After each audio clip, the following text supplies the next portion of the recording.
आज हम बात करेंगे कि भगवत गीता को किस प्रकार से प्रश्न उत्तरों के माध्यम से हम समझ सकते हैं, क्योंकि बहुत सारे प्रश्न सबके मन में भगवत गीता को लेकर रहते हैं और कहीं पे उनको स्पष्ट आंसर नहीं मिलता है, तो they remain as a frequently unanswered question. Frequently इसलिए कि प्रश्न बार बार उठते हैं मन में, अनआंसर्ड इसलिए कि कोई उत्तर देने के लिए हमारे लिए उपलब्ध नहीं है। तो ये प्रश्न हमारे मन में रह ही जाते हैं कि हम किससे पूछें, कैसे पूछें। इनमें बहुत सारी भ्रांतियां हैं, बहुत सारे प्रश्न हैं, बहुत सारी ऐसी चीजें हैं जिनको समझना हमारे आगे के जीवन के लिए बहुत आवश्यक है। तो आज हम यही सब बात करेंगे, who, what, where, when, why and how of Bhagavad Gita, अर्थात भगवत गीता को प्रश्नों के माध्यम से समझने का एक नवीन प्रयास करेंगे। तो हम अपने जीवन में अगर देखें तो प्रश्न हमेशा हमारे जीवन में रहते हैं। जैसे हम अभी सोने जाएंगे तो हमारे मन में प्रश्न रहेगा कि मैं कल कितनी बजे उठूंगा, कल संडे है, मैं आराम से उठूंगा। फिर उसके बाद में हम अगर मार्केट जाएंगे तो हमारे मन में प्रश्न रहेगा, अच्छा ये सब्जी कितने की दी आपने। अगर हम किसी अपने रिलेटिव से बात करेंगे तो हम प्रश्न पूछेंगे, और आप कैसे हो आज। इसका अर्थ क्या हुआ, प्रश्न हमारे जीवन का अभिन्न हिस्सा है। एक्चुअली हमारी मैक्सिमम बातचीत लोगों से प्रश्न और उत्तरों के माध्यम से ही होती है, और इस बात को हमारे ग्रंथों ने भी बहुत स्पष्ट तौर पे समझा। इसीलिए हमारे ग्रंथ, चाहे वो भगवत गीता हो चाहे वो भागवतम हो, प्रश्न उत्तर के माध्यम से ही लिखे गए कि कोई प्रश्न पूछ रहा है और कोई उसके रेलेवेंट उत्तर दे रहा है। अब ये प्रश्न कहाँ कहाँ से आते हैं? कुछ तो कॉमन प्रश्न होते हैं, जैसे अभी मैंने बताया कि सुबह कितनी बजे उठना है। कुछ प्रश्न इसलिए उठते हैं क्योंकि हमारे मन में कुछ भ्रांतियां होती हैं, या हमारे मन में कभी कभी कुछ ज्ञान का अभाव होता है। तो ये तीन कारण होते हैं क्यों प्रश्न उठते हैं। कुछ प्रश्न उठते हैं क्योंकि वो साधारणतः बातचीत का हिस्सा है। कुछ प्रश्न इसलिए उठते हैं क्योंकि वो मिसकॉन्सेप्शंस हैं, और कुछ प्रश्न इसलिए उठते हैं क्योंकि हमें उसके बारे में वस्तुतः पूरा ज्ञान नहीं है, इसलिए वो प्रश्न अनुत्तरित या अनसुलझे रह जाते हैं। तो ऐसे ही कुछ अनसुलझे प्रश्नों को आज हम समझेंगे भगवत गीता में कौन कौन से ऐसे प्रश्न हैं। पहला प्रश्न तो यही आता है कि मैं ये सत्र में क्यों आऊं, मैं ये सत्र क्यों अटेंड करूं। तो मेरा आपसे बहुत सिंपल सा सवाल है, क्या आपको कभी ऐसा लगता है कि आप कंफ्यूज्ड हो? कभी आपको लगता है कि आज आप बहुत दुखी हो? कभी ऐसा लगता है कि इतनी सारी विकट परिस्थितियां हो गई कि मुझे समझ में नहीं आ रहा है, मैं असहाय महसूस कर रहा हूँ अपने आप। कोई मेरा परिजन बहुत ज्यादा बीमार है, किसी मेरे प्रियजन की मृत्यु हो गई है, मैं कैरियर में फेल हो गया हूँ, या मेरा जॉब चला गया है, या मेरा किसी से कोई कॉन्फ्लिक्ट या लड़ाई झगड़ा चल रहा है। अगर आप कभी भी अपने जीवन में एक बार भी ये सब महसूस किया है आपने कि आप कंफ्यूज हुए हैं, आप हेल्पलेस फील किए हैं, अगर ऐसा नहीं है तो ऐसे दो ही लोग हैं जिनको ऐसा कभी फील नहीं हुआ होगा। एक जो परमहंस हैं, सेल्फ रियलाइज सोल है, या फिर एक जो इतने ज्यादा मूर्ख हैं कि उनको ये भी भान नहीं है कि अच्छा ये सब जीवन में परेशानियां भी आती हैं। तो जो मूर्ख लोग हैं, पागल हैं, वो तो पागल खाने चले गए होंगे। जो सेल्फ रियलाइज सोल है वो तो वैसे भी सांसारिक वस्तुओं में लिप्त नहीं होगा। तो यहाँ जैसा मैं देख रहा हूँ जितने लोग उपस्थित हैं, उनसे मैं ये कह सकता हूँ कि हम इन दोनों कैटेगरी में को बिलोंग नहीं करते।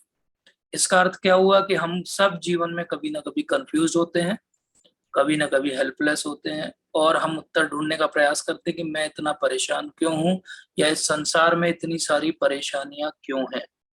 तो अगर इनका उत्तर एक बार भी जीवन में आपके यस है, तो आप एक साधारण नॉर्मल ह्यूमन बीइंग है, मानव है। और अगर आप एक नॉर्मल मानव हैं तो भगवत गीता आपके लिए बहुत रेलेवेंट है। तो पहला प्रश्न हमने देखा कि भगवत गीता क्या मेरे लिए प्रासंगिक है, और इसका उत्तर ये कि हाँ, भगवत गीता मेरे लिए बिल्कुल प्रासंगिक है, क्योंकि मैं एक नॉर्मल ह्यूमन बीइंग हूँ। अब क्यों हमको भगवत गीता समझने का प्रयास करना चाहिए? तो हम अपने जीवन काल में भी पिछले जो हमने अपना जीवन इस धरती पर जिया है उसको देखें, या हम अपने आसपास बाकी लोगों के जीवन को देखें तो हम एक अंडर करंट पाते हैं कि हर कोई किसी न किसी परेशानी में है। कोई पैसे की परेशानी में होगा, तो कोई रिलेशनशिप की परेशानी में होगा, तो कोई शारीरिक व्याधि की परेशानी में होगा। तो इस प्रकार से संसार तीन दुखों से दुखी है, अगर उनको ब्रॉडली हम कैटेगराइज करें। एक दुख होते हैं आध्यात्मिक या शरीर के दुख, एक आदि दैविक या देवताओं से या बाहर से आने वाले दुख, और एक आदि भौतिक या भौतिक इस संसार में हम रह रहे हैं, शरीर में रह रहे हैं, इसके कारण आने वाले दुख। तो ये तीनों दुख हमारे सारे परेशानियों के कारण है। तो क्या हम कोई परमानेंट सॉल्यूशन इन दुखों का कर सकते हैं? क्या हमारे पास कोई इसका हल है? अगर आपके मन में ये प्रश्न है तो आपको भगवत गीता पढ़नी पड़ेगी, क्योंकि भगवत गीता ही वो ग्रंथ है जो आपको परमानेंट सॉल्यूशन इस सफरिंग संसार में, वर्ल्ड में दे सकता है। क्योंकि जैसे गांधी जी जो भगवत गीता को बहुत मानते थे, उन्होंने कहा था कि there is enough in this world to meet everyone's need, but not enough to meet everyone's greed. सबकी जितनी आवश्यकता है उनकी पूर्ति करने के लिए संसार में पर्याप्त संसाधन है, लेकिन अगर एक व्यक्ति भी लोभी हो जाए तो उसकी इच्छा पूर्ति ये संसार नहीं कर सकता। तो हमारी परेशानी का एक बड़ा कारण क्या है कि हम नीड्स के पीछे नहीं, ग्रीड्स के पीछे भाग रहे हैं। हम लोभी हो गए हैं, तो हम प्रकृति का इतना ज्यादा दोहन कर देते हैं कि प्रदूषण हो जाता है।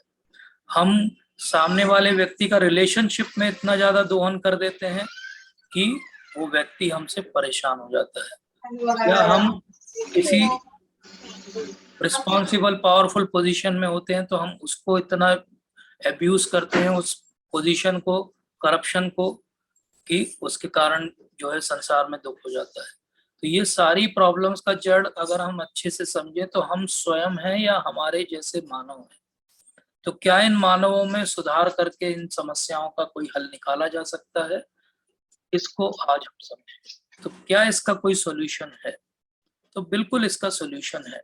मान लीजिए आप एक बहुत हाई एंड मोबाइल खरीद के आए और उस हाई एंड मोबाइल को आप अपने लिए उपयोग करना चाहें, लेकिन उस हाई एंड मोबाइल को आपको उपयोग करना नहीं आता हो, तो आप क्या करेंगे? आप उसकी मोबाइल का मैनुअल निकालेंगे, उससे पढ़ेंगे कि ये फंक्शन क्यों नहीं कर रहा है। तो फिर आपको पता लगेगा, अच्छा इसमें एक चार्जिंग कॉर्ड है जिससे इसको चार्ज करना पड़ेगा, जब ये चार्ज होगा तो ये बटन है जिससे ये ऑन होगा, ये एप्स हैं जिससे ये पर्टिकुलर फंक्शंस होंगे। जिस प्रकार से एक साधारण से मोबाइल को चलाने के लिए आपको एक मैनुअल लगता है, हमारा जो पूरा मानव जीवन है जो हम व्यतीत कर रहे हैं उसका भी एक मैनुअल है।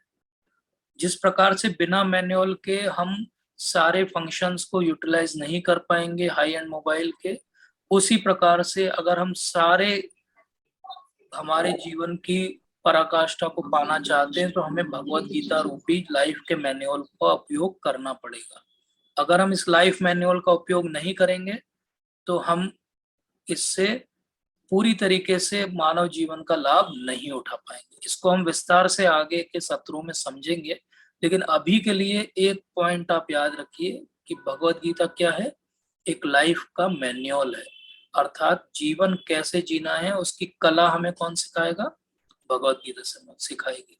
आर्ट ऑफ लिविंग कौन सिखाएगा? Bhagavad Gita सिखाएगी। Art of dying कौन सिखाएगा? भगवत गीता सिखाएगी। और इस सब का सोल्यूशन क्या है? भगवत गीता अर्थात ज्ञान। ज्ञान होगा हमारे पास तभी हम अच्छे से भगवत गीता को समझ पाएंगे। अब ये ज्ञान कहाँ से आता है? आज के युग में हम ज्ञान की बात करें तो बड़ी बड़ी लाइब्रेरीज हैं, ऑनलाइन बहुत सारा मटेरियल है, और लेबोरेटरीज हैं, बड़ी बड़ी ऑब्जर्वेटरीज हैं, और मनुष्य को ये लगने लगा है कि मुझे सब कुछ पता है, आई नो एवरीथिंग। तो साधारणतः आप बात करोगे ज्ञान की तो बोलेंगे हाँ ज्ञान तो बहुत है, यूनिवर्सिटीज में ज्ञान है, बड़ी बड़ी रिसर्च की लेबोरेटरीज में ज्ञान है, रोज इतना इंटरनेट पे जो छप रहा है वो सब ज्ञान है, तो मुझे तो सब कुछ आता है, मुझे ज्ञान के लिए भगवत गीता के पास जाने की क्या आवश्यकता है? तो अब हम ये समझते हैं कि हम एक्चुअली ज्ञान प्राप्त कैसे करते हैं। साइंटिफिक तरीका ज्ञान प्राप्त करने का क्या है? साइंटिफिक तरीका ज्ञान प्राप्त करने का है जिसको संस्कृत में कहते हैं प्रत्यक्ष प्रमाण या डायरेक्ट एविडेंस के साथ प्रॉब्लम क्या है? डायरेक्ट एविडेंस हम अपने सेंसेस से लेते हैं। मेरी आंखों से जो मुझे दिख रहा है वो प्रत्यक्ष है, जो मैं छू सकता हूँ वो प्रत्यक्ष है, जो मैं सुन सकता हूँ वो प्रत्यक्ष है। लेकिन मेरी सुनने की क्षमता निर्धारित है, मुझसे ज्यादा डॉल्फिन सुन सकती है। मेरी सूंघने की क्षमता निर्धारित है, मुझसे ज्यादा एक डॉग सूंघ सकता है। मेरी देखने की क्षमता बहुत लिमिटेड है, मुझसे ज्यादा बहुत सारी और प्रजातियां हैं संसार में जो इंफ्रारेड रेस को भी देख सकती हैं, जैसे कैट्स। इसका अर्थ क्या हुआ कि मेरी सेंसेस से जो ज्ञान प्राप्त करने की प्रत्यक्ष क्षमता है वो लिमिटेड है, और इस लिमिटेड क्षमता के कारण मेरे जो ज्ञान प्राप्ति का फाइनल कंक्लूजन निकलता है उसमें कुछ डिफेक्ट्स हो जाते हैं, उसमें कुछ कमियां आ जाती हैं। जैसे मैं कभी कभी रस्सी को सांप समझ लेता हूँ, अर्थात मैं इल्यूजन में चला जाता हूँ, जो चीज नहीं है वो भी मुझे दिखने लगती है। जैसे मैं रेगिस्तान में जाता हूँ तो मुझे मरीचिका दिखने लगती है, वहां पे पानी नहीं है लेकिन टोटल इंटरनल रिफ्लेक्शन के कारण पानी दिखने लगता है। अब जब मुझे ऐसा दिखता है तो सामने वाला मुझ पे ना हंसे, इसलिए मैं क्या करता हूँ, मैं चीट करता हूँ। मैं कहता हूँ नहीं नहीं, मेरे को भी वही दिख रहा है जो आपको दिख रहा है। और इन दोनों का कारण क्या है, क्यों चीटिंग कर रहा हूं मैं, क्यों मैं इल्यूजन में हूं? क्योंकि मेरे सेंसेस इम्परफेक्ट हैं, जैसा हमने समझा। और इस तीनों के कारण मैं गलतियां करता हूं, आई मेक मिस्टेक्स। तो प्रत्यक्ष प्रमाण से जो हम ज्ञान प्राप्त करते हैं उसमें ये चार डिफेक्ट्स हैं। जैसे हम हवा को देख नहीं सकते तो हम हवा के बारे में मिस्टेक करेंगे, हम समझ नहीं पाएंगे। साइंस प्रगति कर रहा है धीरे धीरे, प्रत्यक्ष प्रमाण और हमारे साइंस के जो सेंसेस के लिमिटेशन है उसको साइंस ने भी समझा। उन्होंने कुछ गैजेट्स बनाए जिससे सेंसेस से आगे की भी ज्ञान को हम प्राप्त कर सके, लेकिन वो सब मेथड्स अभी बहुत ही अर्ली फेजेस में। दूसरा मैं ज्ञान कैसे प्राप्त करता हूँ? दूसरा मैं ज्ञान प्राप्त करता हूँ अनुमान लगा कि ये चीज ऐसी हो रही है तो इसके पीछे ये कारण रहा होगा। इसको कहते हैं कॉज एंड इफेक्ट रिलेशनशिप। तो इसका अर्थ क्या हुआ कि ये चीज ऐसी हो रही है तो इसके पीछे कोई कारण होगा। जैसे अगर हम एक स्टोरी बचपन में हम सब ने देखी थी कि 6 जो हैं दृष्टिबाधित लोग हैं, ब्लाइंड पर्सन हैं, और उनको रास्ते में एक एलिफेंट मिलता है। तो हर व्यक्ति के हाथ में एक एक पार्ट है उसका, तो जिसके हाथ पैरों की तरफ है उसको लगता है ये कोई खंबा है, जिसके हाथ कानों की तरफ है उसको लगता है कोई बड़ा सूप है, जिसके हाथ पूंछ की तरफ है उसको लगता है कोई झाड़ू है। तो ये क्या हो रहा है, हर कोई अपना अपना अनुमान लगा रहा है। लेकिन प्रत्यक्ष और अनुमान दोनों जो हैं वो परफेक्ट नहीं है। प्रत्यक्ष और अनुमान दोनों के साथ कुछ प्रॉब्लम्स हैं। प्रत्यक्ष के साथ डिफेक्ट हमने देखे, अनुमान के साथ जरूरी नहीं कि आप जिस कॉज इफेक्ट रिलेशनशिप को एस्टेब्लिश करने की कोशिश कर रहे हो वो सच में हो सकता है कि वो रिलेशनशिप नहीं हो। तो इस आधार पे हम सूक्ष्मतर ज्ञान को प्राप्त नहीं कर सकते, क्योंकि वो प्रत्यक्ष हमें दिखाई नहीं देता है और ना हम उसके बारे में कोई अनुमान लगा सकते हैं। इसका उदाहरण क्या है? इसका उदाहरण है कि एक समय था जब साइंस ये कहती थी कि रदरफोर्ड मॉडल है न्यूक्लियर आर्किटेक्ट का, तो उन्होंने उसके बाद में आया क्वांटम फिजिक्स, फिर उन्होंने बोला नहीं इसके भी और टुकड़े हो सकते हैं, उसके भी अंदर बिल्डिंग ब्लॉक्स होंगे। फिर उसके बाद आई वेव थ्योरी, पार्टिकल कंफ्यूजन। अर्थ क्या हुआ? अर्थ ये कि हम अभी भी पक्के नहीं है, इसीलिए हमारी साइंस की पुस्तकों के नए एडिशन आते हैं और हम पुराने एडिशन नहीं पढ़ते उनके। क्यों? क्योंकि वो हमारा जो प्रत्यक्ष और अनुमान का ज्ञान था वो आगे नए एविडेंस के साथ बदलता जा रहा है। तो इस प्रकार से ये जो ज्ञान प्राप्ति का तरीका है, ये ज्ञान प्राप्ति का तरीका बहुत ज्यादा लिमिटेड है। इससे आप बहुत सूक्ष्म ज्ञान को प्राप्त नहीं कर सकते। तो क्या ज्ञान का कोई और तीसरा तरीका भी है? तो हमारे वेदों के अंदर कहा गया कि ज्ञान प्राप्ति का एक तीसरा तरीका भी है, उसको कहते हैं शब्द प्रमाण। शब्द प्रमाण का अर्थ होता है कि ये शब्द आए हैं ऊपर से और ये शब्द एब्सोल्यूट से आए हैं, इसलिए ये एब्सोल्यूट हैं। अर्थात वेद क्या है? अपौरुषेय हैं। पर शब्द प्रमाण के साथ प्रॉब्लम क्या है? शब्द प्रमाण को मानने के लिए आपको फेथ रखना पड़ेगा, आपको इनिशियली थोड़ी श्रद्धा रखनी पड़ेगी। वेद को हर कोई मानता है कि सबसे पुराने लिखे हुए शब्द हैं, और उसके पहले भी हजारों साल तक ये ओरल ट्रांसमिशन के रूप में एक से दूसरे गुरु शिष्य परंपरा से, और हजारों साल से ये अनगिनत रूप में चल रहे हैं। इसलिए वेदों को कहा जाता है शब्द प्रमाण। तो शब्द का अर्थ क्या हुआ? भगवान से आए हुई वाणी, जो कि बिल्कुल भी करप्टेड नहीं है, उसको कहा जाता है वेद। अब वेद कितने हो गए? वेद तो 4 हो गए, और उसके बहुत सारे जो हैं उपवेद हो गए, बहुत सारे उपनिषद हो गए, अरण्यकास हो गए। अब इनको हम कैसे पढ़ें? इतना सारा ज्ञान हो गया, लाखों श्लोक हो गए, वो भी क्लिष्ट क्लासिकल संस्कृत में हो गए, जिसको समझना बहुत ही मुश्किल बात है। तो क्या कोई सार है मेरे जीवन में, मेरी बिजी लाइफ में? क्या मैं वेदों को समझने के लिए कोई सार का सहारा ले सकता हूँ? और ये सार जो है, ये सार मुझे क्या बताएगा? क्यों इस सार को मैं जानना चाहता हूँ? ये सार मुझे बताएगा कि ये जो पूरा संसार की साइकिल में मैं ट्रैप हूँ, इससे बाहर निकलने का कोई तरीका है क्या? कोई एस्केप प्लान है क्या? किसी विधि से क्या मैं यहाँ से बाहर निकल सकता हूँ?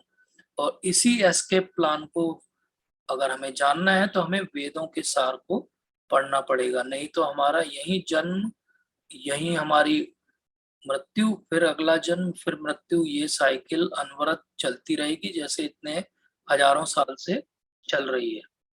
तो ये ज्ञान जो भगवत गीता के रूप में आया, ये पूरी वेदों का भगवान ने सार दे दिया। 700 श्लोक में भगवान ने एक ऐसा ज्ञान दे दिया जो टाइमलेस है, जिसका कोई समय नहीं निर्धारित कर सकता। ये ऐसा ज्ञान है जो भगवान ने भगवत गीता में स्वयं कहा है कि 120 करोड़ साल पहले उन्होंने विवस्वान को दिया था, जो सूर्य के पुत्र हैं। और ये ज्ञान कैसा ज्ञान है? ये ज्ञान ऐसा ज्ञान है जिसपे कोई स्टैंपिंग नहीं कर सकता कि नहीं, ये भगवत गीता का ज्ञान जो है वो इसी समय के लिए था, इसी काल के लिए था। ये सारे कालों से अतीत ज्ञान है, ये ज्ञान सबके लिए है। सारे वेदों को पढ़ने की बजाय हम केवल भगवत गीता का ज्ञान को प्राप्त करके इसको ऐसा समझ सकते हैं कि हमने सारे वेदों को पढ़ लिया। अब टेक्निकली आज जो भगवत गीता हमारे सामने है, ये भगवान ने अर्जुन को बोली आज से 5000 साल पहले, और ये महाभारत के भीष्म पर्व के 25 टू 42 चैप्टर्स के बीच में है, जिसको लिपिबद्ध किया वेद व्यास जी। गीता को इसीलिए गीतोपनिषद भी कहा जाता है, क्योंकि ये अपने आप में एक उपनिषद है। उपनिषद का अर्थ क्या हुआ? ये वेदों का हिस्सा हो गया। और गीता कोई माइथोलॉजी नहीं है। आज की बहुत विडंबना है कि हम अपने ही शास्त्रों को माइथोलॉजी कहने लगे। हमारे शास्त्र जिनमें इतना ज्ञान है जो आज साइंस को भी नहीं पता है, वो सब भी दिया हुआ है, लेकिन हम उनको क्या कहने लगे? माइथोलॉजी। और इसका कारण क्या है? हमारा जो शिक्षा का तरीका है, उसने हम लोगों को ऐसा बना दिया। तो गीता क्या करेगी हमें? गीता हमें जगत से जोड़ेगी, जगत से जीव पे ले जाएगी, और जीव से जगदीश अर्थात भगवान के बारे में बताएगी। तो भगवत गीता को अगर हम पढ़ेंगे तो ऐसा पढ़ लिया हमने कि पूरे सार पढ़ लिया। अब प्रश्न ये उठता है, ज्यादातर लोगों से जब हम बात करते हैं तो वो ये प्रश्न उठाते हैं कि ये सच में हुआ था क्या? कि ये कपोल कल्पना है कि कोई कवि थे वेद व्यास, उन्होंने बहुत अच्छे से कविता लिख दी और वो इतनी फेमस हो गई, और उसमें भगवत गीता भी पोर्शन था और वो भी बहुत फेमस हो गया, और फिलोसोफर्स उस पर टीका टिप्पणी करने लगे। तो एक्चुअली अगर हम भगवत गीता को समझना चाहते हैं तो हमें थोड़ा सा महाभारत को समझना पड़ेगा। और महाभारत में बहुत सारे स्थानों पर उन्होंने पॉइंट्स दिए हुए हैं, जैसे भगवत गीता कब बोली गई उसकी एस्ट्रोनॉमिकल पोजीशन दी हुई है। भीष्म एकादशी अर्थात भीष्म देव ने जब अपना देह त्याग किया, वो तारीख और एस्ट्रोनॉमिकल कैलकुलेशन दी हुई है। भगवान ने जब अपना यहाँ से वापस अपने धाम चले गए तो वो तारीख दी हुई है। तो इस तरीके से लोगों ने कैलकुलेशंस किए हैं और उससे ये प्रूव किया है कि भगवत गीता और महाभारत के अंदर जो जो इवेंट्स दिए गए वो सब हुए हैं, और वो रियली हुए हैं। तो इसका अर्थ क्या हुआ? सबसे पहले भगवत गीता को अगर समझना है तो इस दायरे से बाहर आइए कि ये सच में हुआ था कि ये केवल एक कल्पना कहानी है। आप इस पर विश्वास रखिए। आज बहुत सारे एविडेंस हैं जिनसे हम ये प्रूव कर सकते हैं कि महाभारत सच में हुआ था, और कभी अगर समय होगा तो हम इस पे एक अलग सत्र भी लेंगे। तो अब ये माइथोलॉजी की बात फिर आई कहाँ से? तो मैं आपको थोड़ा सा एक टेबल दिखाना चाहता हूँ कि हिंदुइज्म जो है वो 3,000 और पुराना, 5,000 और पुराना, 10,000 पुराना और पुराना, कई लाख साल से सनातन धर्म के रूप में चल रहा है। हिंदुइज्म एक्चुअली नाम बाद में दिया गया, जो मुस्लिम्स ने दिया, क्योंकि वो सिंधु नहीं बोल पाते थे तो वो हिंदू बोलते थे, तो सिंधु नदी के इधर जो भी रहते हैं वो सब हिंदू हो गए। अब ये एक बहुत ही ट्रिक समझिए कि हिंदुइज्म जो 3,000 साल पुराना है इनके हिसाब से, वो माइथोलॉजी है। लेकिन जुडाइज्म, बुद्धिज्म, क्रिश्चियनिटी और मुस्लिम धर्म और सिखिज्म, ये सब माइथोलॉजी नहीं है। क्यों ये माइथोलॉजी नहीं है? क्योंकि ये 1900 साल पहले हुआ। तो भाई अगर आप 1900 साल वाले को माइथोलॉजी नहीं बोलते हो, तो आप 3,000 साल पहले वाले को माइथोलॉजी क्यों बोलते हो? तो इसका केवल एक ही कारण समझ में आता है कि अगर हिंदुओं का हिंदुइज्म से विश्वास उठ जाए तो उनका विश्वास कहीं तो जाएगा, और वो विश्वास जहां जाएगा हम सबको पता है कहाँ जाएगा। इसलिए अपने धर्म पे विश्वास रखिए। पहला काम ये करिए कि भगवत गीता को माइथोलॉजी बोलना बंद करिए। अगला प्रश्न ये उठता है कि अच्छा, भगवत गीता माइथोलॉजी नहीं है, हमने मान लिया, लेकिन भगवत गीता तो हिंदुओं की किताब है, तो हम क्यों पढ़ें, या हम किसी और को क्यों रिकमेंड करें जो हिंदू नहीं है, वो क्यों पढ़े इस पुस्तक को? तो ये बात अभी जैसे हमने समझी कि हिंदू जो कॉन्सेप्ट है, वर्ड है, तो बहुत बाद में आया। भगवत गीता तो उसके 2000 साल पहले बोली गई थी। तो पहला पॉइंट तो ये समझिए कि हिंदुइज्म नहीं, सनातन धर्म। और सनातन धर्म मतलब आध्यात्म। आध्यात्म मतलब स्पिरिचुअलिटी। स्पिरिचुअलिटी मतलब सबके लिए। तो हिंदुइज्म की पुस्तक नहीं है भगवत गीता। भगवत गीता सबके लिए है। वो एक लाइफ का मैन्युअल है। लाइफ का मैन्युअल सबकी लाइफ के लिए। लाइफ का मैन्युअल किसी एक व्यक्ति के लिए, एक विशेष धर्म के लिए, एक विशेष समय के लिए, या विशेष वर्ग के लिए नहीं है। ये किसके लिए है? हम सब के लिए है। जो भी मानव रूप में तन पाए हैं उन सबको Bhagavad Gita as a life manual पढ़ना चाहिए। तो बात उठती है कि ठीक है हम पढ़ेंगे, लेकिन अभी तो हम बहुत यंग हैं। ऐसा करते हैं कि जब हम बूढ़े होंगे और जब मुंह में दांत नहीं रहेंगे, पेट में आंत नहीं रहेगी, तब हम पढ़ेंगे।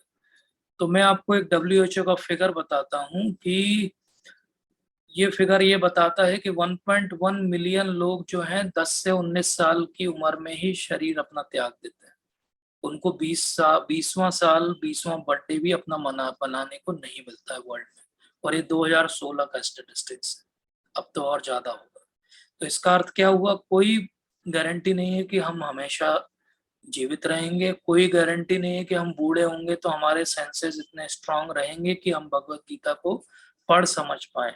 भगवत गीता कोई रिटायरमेंट का प्लानिंग नहीं है। भगवत गीता तो जीवन जीने की कला है। और जीवन तो आप जब यंग हैं तब जी रहे हैं। तो आपको अभी भगवत गीता सीखनी चाहिए, पढ़नी चाहिए, ना कि जब आप वृद्ध हो जाएं, जब आपकी जीवन शैली अपने तरीके से ढल चुकी हो, और तब आप कहें कि अब मैं भगवत गीता पढ़ के अपने आप को बदलूंगा। तो आप बदलेंगे भी तो क्या होगा? कुछ नहीं होगा। जैसे आप किसी भी यूनिवर्सिटी में जाएं तो वहां पे आपको मैक्सिमम क्राउड जो है वो यंग लोगों का दिखेगा, स्टूडेंट्स का। बूढ़े लोग वहां क्यों नहीं जाते? क्योंकि you can not teach old dog a new trick. तो आपको अगर सीखना है तो यंग सही समय है जब आपको भगवत गीता सीखनी चाहिए, ताकि पूरा जीवन आप भगवत गीता के अनुसार जी सके। तो ठीक है, मैं यंग हूं, मैं सीखना चाहता हूं, लेकिन अगला प्रश्न आता है कि मेरे पास समय नहीं है। तो एक्चुअली जब हम ये कहते हैं कि मेरे पास समय नहीं है, तो इसका अर्थ क्या हुआ? इसका अर्थ बहुत स्पष्ट है कि मेरे पास एक्चुअली प्रायोरिटी नहीं है भगवत गीता। अगर मेरे जीवन की प्रायोरिटी होती भगवत गीता तो मैं समय अपने आप निकाल लेता। समय नहीं होना एक एक्सक्यूज है, क्योंकि हमने भगवत गीता के महत्व को नहीं समझा है। तो जब हम कहते हैं कि मेरे पास समय नहीं है तो हम झूठ बोलते हैं। एक अभी लेटेस्ट स्टैटिस्टिक्स आया था कि भारत के अंदर नॉर्मली लोग सोशल मीडिया पर 1.5 से 2 घंटे का समय दिन भर में एवरेज बिताते हैं। एक भगवत गीता के श्लोक को पढ़ के समझने के लिए 5 मिनट का समय लगता है। तो अब आप खुद ही कैलकुलेट करिएगा कि किसके पास समय है और किसके पास समय नहीं है। समय हमें निकालना पड़ेगा। एक बार हम भगवत गीता के महत्व को समझेंगे तो समय अपने आप निकलेगा। जैसे हम भोजन ग्रहण करने के महत्व को समझते हैं तो समय अपने आप निकाल के भोजन ग्रहण कर लेते हैं। अब बात आती है कि कौन भगवत गीता को समझ सकता है। तो भगवान स्वयं कहते हैं भगवत गीता के 7वें अध्याय में कि चतुर्विधा भजन्ते माम जना सुप्रतिनो अर्जुनो आर्तो जिज्ञासु अर्थार्थी ज्ञानी च भरतर्षभ। इसका अर्थ क्या हुआ? 4 तरह के लोग मेरे पास आते हैं।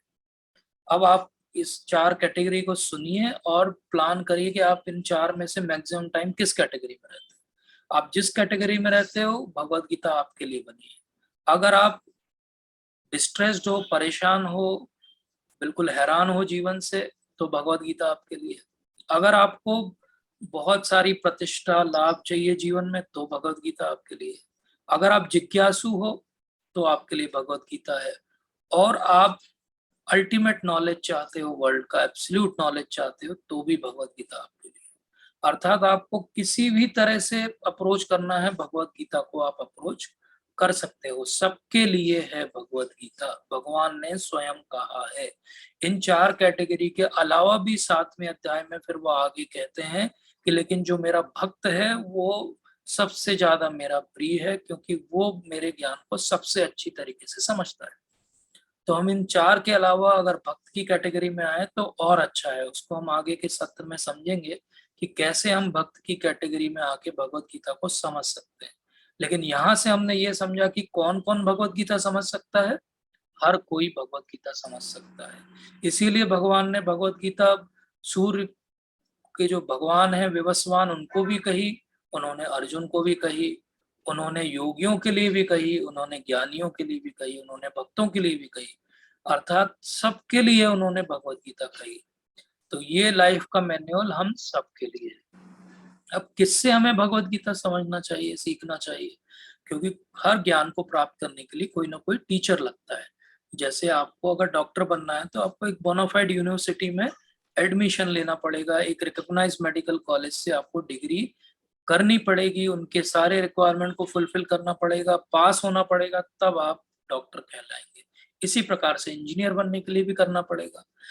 तो जो डॉक्टरी और इंजीनियरिंग से ज्यादा गुही ज्ञान है उसको कैसे हम बिना किसी टीचर के समझ लेंगे या बिना किसी बोनाफाइड यूनिवर्सिटी के समझ लेंगे?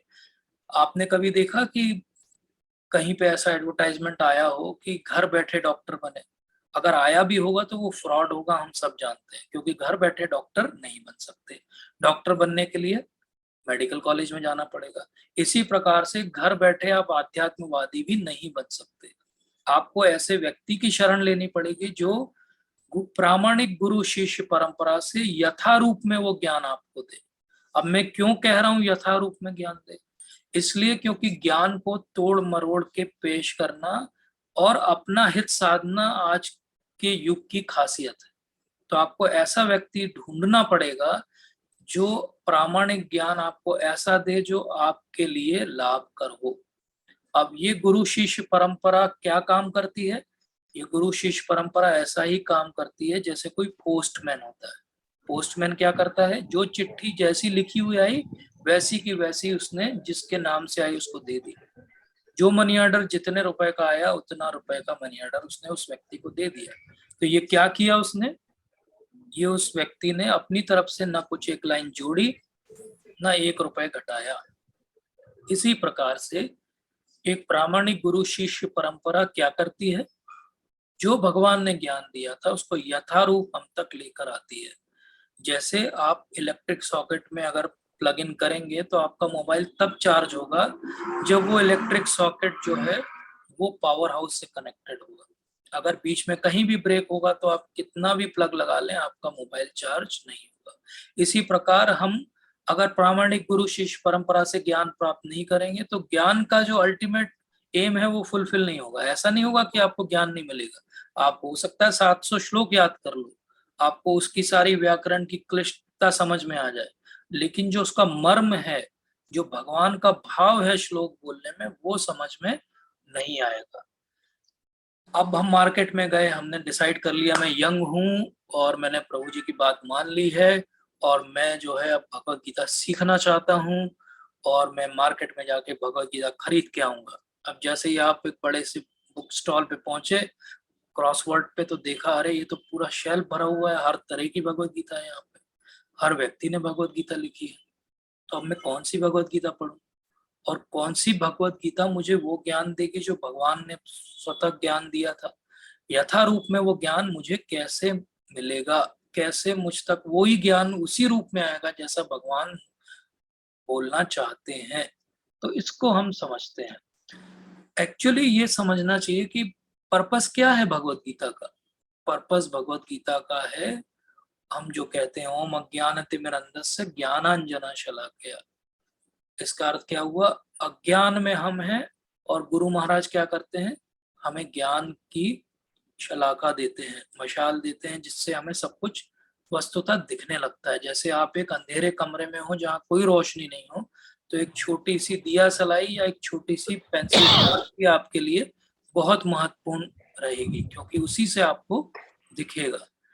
भगवत गीता का पर्पस क्या है, हमारा भगवान के साथ एक प्रेममयी संबंध है, उस संबंध को हम भूल गए हैं, उस संबंध को फिर से जागृत करना है, ये भगवत गीता का पर्पस है। तो ये अज्ञान क्या है, अज्ञान ये है कि मैं इस भौतिक संसार में सुखी हो जाऊंगा, और ज्ञान क्या है, मैं सुखी होऊंगा लेकिन भगवान के साथ संबंध स्थापित करके होऊंगा। तो ये पर्पस जो भगवत गीता फुलफिल करे वो भगवत गीता अच्छी भगवत गीता है, सही भगवत गीता, यथारूप भगवत गीता है। और जो ये पर्पस फुलफिल ना करे वो भगवत गीता सही ज्ञान आपको नहीं दे रही। तो ये ज्ञान की 3 सीढ़ियां हैं, ऐसा समझिए, इसको बहुत ध्यान से समझिए। पहली सीढ़ी है मेरा भगवान के साथ संबंध स्थापित हो। दूसरी सीढ़ी है अगर संबंध स्थापित हो तो मैं उनके लिए क्या करूं। और तीसरी सीढ़ी है मैं कुछ करूंगा तो मुझे क्या मिलेगा, इस सबका प्रयोजन क्या है। इसको आज के भौतिक संसार में कैसे समझें, मान लीजिए कोई बिजनेसमैन है, उसको एक क्लाइंट के साथ में डील करना है, तो पहले क्या करेगा, उससे एक संबंध स्थापित करेगा। हाँ मिस्टर गुप्ता जी, आप कैसे हैं, हमें पता चला कि आपको इस चीज की रिक्वायरमेंट है। तो ये क्या हुआ, एक संबंध स्थापित हुआ। फिर उस संबंध में कुछ आदान प्रदान होगा, ये कुछ उसको सामान देगा तो वो व्यक्ति उसे कुछ धन देगा। तो प्रयोजन क्या है उस पूरे बिजनेस ट्रांजैक्शन का, कि बिजनेसमैन को धन मिले और जो सामने वाला व्यक्ति है उसको जो वस्तु की आवश्यकता है वो मिले। ये ट्रांजैक्शन जब हो गया तो अभिधेय और प्रयोजन दोनों सिद्ध हो गए। लेकिन इन दोनों को सिद्ध करने के पहले भगवान से हमें संबंध बनाना पड़ा। तो संबंध, अभिधेय और प्रयोजन, पूरा जो वेद है, आप में से जिसके पास जब भी समय मिले वेद पढ़िए, आपको समझ में आएगा कि ये 3 कैटेगरी में से हर श्लोक को आप किसी एक कैटेगरी में रख सकते हो। कुछ श्लोक संबंध के श्लोक होंगे, कुछ अभिधेय के श्लोक होंगे और कुछ प्रयोजन के श्लोक होंगे। ये 3 सीढ़ी परफेक्शन की सीढ़ी है। जिस दिन प्रयोजन हो गया सिद्ध, आपको आपके मानव जीवन की जो है पराकाष्ठा मिल गई। तो प्रयोजन क्या है हमारा, प्रयोजन है भगवान से मैत्रीपूर्ण संबंध स्थापित करके उनकी प्रेममयी सेवा करना, ये हमारा प्रयोजन है। लेकिन इस प्रयोजन के लिए ज्ञान चाहिए और ज्ञान हमें भगवत गीता से मिलेगा। तो अब मैं कौन सी भगवत गीता मेरे लिए अच्छी है, इसके लिए एक लिटमस टेस्ट करना चाहिए। कोई भी भगवत गीता आपको कोई भी दे, गिफ्ट में दे, आपको कहीं मिल जाए, आप बुक स्टॉल पे जाओ आपको दिखे, आप कुछ मत करिए, 18 चैप्टर का 65 श्लोक खोलिए और उसको पढ़िए। अब हम सब पढ़ते हैं कि श्लोक क्या है, मनमना भव मद भक्तो मध्याजी माम नमस्कुरु ममे वेश्यसी सत्यम थे प्रतिजाने प्रियोस्मि में। भगवान क्या कह रहे हैं, हमेशा मेरा चिंतन करो, मेरे भक्त बनो, मेरी पूजा करो, पूरे समय मेरे ही साथ में रहो। इस प्रकार से अगर तुम करोगे तो मेरे हमेशा पास में आओगे, और मैं तुम्हें ये प्रॉमिस करता हूँ क्योंकि तुम मेरे बहुत अच्छे फ्रेंड। तो इसको अगर हम देखें तो भगवान ने कितनी बार बोला, मैंने हाईलाइट भी किया कि always think of me, become my devotee, worship me, offer your homage unto me, thus you will come to me without fail. I promise you this because you are my very dear friend. इसका अर्थ क्या हुआ, भगवान ने एक ही श्लोक में इतनी बार बोला मैं, मेरा, मेरा, मैं।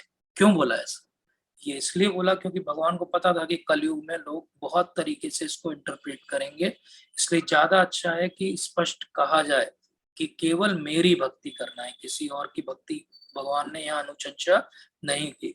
अब आप जब भी किसी यथारूप अगर वो भगवत गीता नहीं है आप खोलोगे, तो इस श्लोक का हमेशा मीनिंग कुछ और रूप में लिखा दिखाई देगा। आपको कुछ नहीं करना है, आपको तुरंत पता लगेगा कि हाँ ये तो सही बात नहीं बोली जा रही। हमको भी सबको इतनी संस्कृत आती, हमने स्कूल में सीखी कि मन मना भाव मद भक्तो मध्याजी माम नमस्ते। माम का अर्थ होता है मैं, तो जब भगवान कह रहे हैं मैं, तो फिर ये मैं कहाँ चला गया?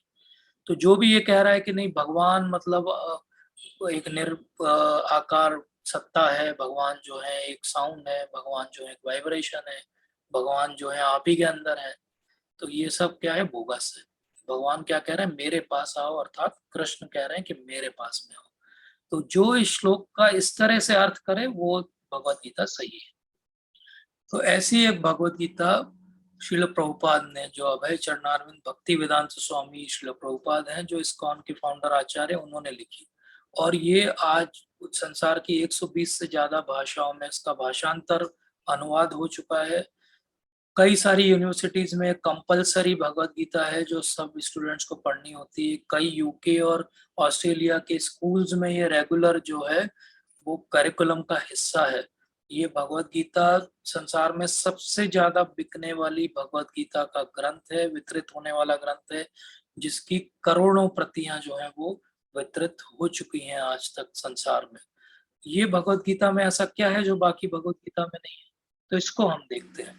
इंफॉर्मेशन तो बहुत सारी भगवत गीता में है, लेकिन ये जो आप देखते हो, आप सबने ये पिक्चर्स कभी ना कभी देखी होगी कि लंदन में रथ यात्रा हो रही है, न्यूयॉर्क में जगन्नाथ जी की रथ यात्रा हो रही है। संसार के सारे मेजर सिटीज में अब इसी तरह से बड़ी बड़ी रथ यात्रा का समारोह हो रहे हैं। तो ये लोग कौन है जो भीड़ में रथ यात्रा में लगे हैं? ये कोई भारतीय लोग नहीं है, ये सब लोग हिप्पी लोग थे जो इस तरीके से अपना जीवन जी रहे थे। लेकिन इनको जब भगवत गीता मिली और प्रभुपाद का संग और कृपा मिली, तो वो ऐसे ट्रांसफॉर्म हो गए। तो इन्फॉर्मेशन बहुत सारी भगवत गीता में होगा, लेकिन ट्रांसफॉर्मेशन जिस भगवत गीता से होगा वो उसी भगवत गीता से ट्रांसफॉर्मेशन होगा जो यथारूप में भगवान के शब्दों को प्रस्तुत करेगी। जो भगवत गीता यथारूप में भगवान के शब्दों को प्रस्तुत नहीं करेगी वो ट्रांसफॉर्मेशन नहीं कर सकती। इसलिए भगवत गीता को बिना किसी इंटरप्रिटेशन के, बिना किसी डिलीशन के, अपने विम्सिकल तरीके से नहीं समझना है। भगवत गीता किसने बोली? भगवान श्री कृष्ण ने स्वयं बोली। उन्होंने क्या मंशा से बोली, उस मंशा को समझना बहुत जरूरी है। तो ठीक है, हमने यहाँ तक समझ लिया कि भगवत गीता पढ़नी चाहिए। हमको ये भी समझ में आ गया कौन सी भगवत गीता पढ़नी चाहिए। अब हमने सोचा कि अब भगवत गीता पढ़ेंगे तो कैसे पढ़ें, क्या फ्लो है भगवत गीता का, कैसे चैप्टर्स हैं। आजकल मैं बड़ा अचंभित हो जाता हूँ जब मैं साधारणतः अपने स्टूडेंट से क्वेश्चंस पूछता हूँ कि भगवत गीता में कितने चैप्टर हैं। आपको आश्चर्य होगा कि 99% मुझे इसका उत्तर नहीं मिलता। और अगर प्रश्न थोड़ा मैं कठिन कर दूं कि कितने श्लोक हैं, तो 100% उत्तर नहीं मिलता। और अगर मैं और कठिन कर दूंगे कितने श्लोक उसमें से भगवान श्री कृष्ण ने स्वयं बोले थे, कितने अर्जुन ने, कितने संजय ने और कितने धृतराष्ट्र ने, तो शायद ही कोई उत्तर दे पाता है। ये बहुत बड़ी विकट स्थिति है हमारे समाज की। इस पे आप सोचिए कि हम बच्चों को क्या सिखा रहे हैं। आज आप उससे बात करेंगे, अच्छा 3 बड़े पॉप स्टार के नाम बताओ, तुरंत बता देगा। 3 बड़े रैप सॉन्ग्स गा के बताओ, तुरंत बता देगा। और उससे आप पूछोगे अच्छा बेटा बताओ भगवत गीता में कितने श्लोक हैं? अरे what is this Bhagavad Gita, I don't know, I don't know what is. और थोड़े बड़े लोगों से अगर हम पूछ लें, अच्छा चलो आपने तो भगवत गीता पढ़ी होगी, चलो आप बताओ कि भगवत गीता से क्या सीखा आपने, क्या आपका सार निकला, तो दे आर ब्लैंक। सालों से भगवत गीता पढ़ रहे हैं लोग, अरे रोज पढ़ते हैं हम भगवत गीता, हमारे पास है भगवत गीता, पहले से है भगवत गीता, लेकिन क्या है उसमें हमें नहीं पता। तो बलदेव विद्याभूषण जी जो बहुत महान भगवत गीता के टीकाकार हुए, उन्होंने हमें समझाया कि पूरी भगवत गीता में एक्चुअली 5 टॉपिक्स पे बात हुई। 18 अध्याय में 5 टॉपिक्स पे बात हुई। ये 5 टॉपिक क्या है? ईश्वर कौन है, अर्थात भगवान कौन है, जीव कौन है, जीव की सत्ता क्या है, प्रकृति या नेचर क्या है, जब जीव प्रकृति के साथ जो भी क्रियाकलाप करता है उसको कहते हैं कर्म, तो ये कर्म क्या है। और जब जीव इस प्रकृति के अधीन रहता है तो वो काल के अधीन रहता है, ये काल क्या है। अर्थात भगवान, जीव, प्रकृति, काल और कर्म। ये 5 ब्रॉड टॉपिक्स हैं जिस पे भगवत गीता बात करती है। अब ईश्वर का जीव से क्या संबंध है, ईश्वर का प्रकृति से क्या संबंध है, ईश्वर का कर्म से क्या संबंध है, काल से क्या संबंध है, और जीव का भी इन चारों वस्तुओं से क्या संबंध है, यही भगवत गीता का ब्रॉड जो है वो आउटलुक है। हरे कृष्णा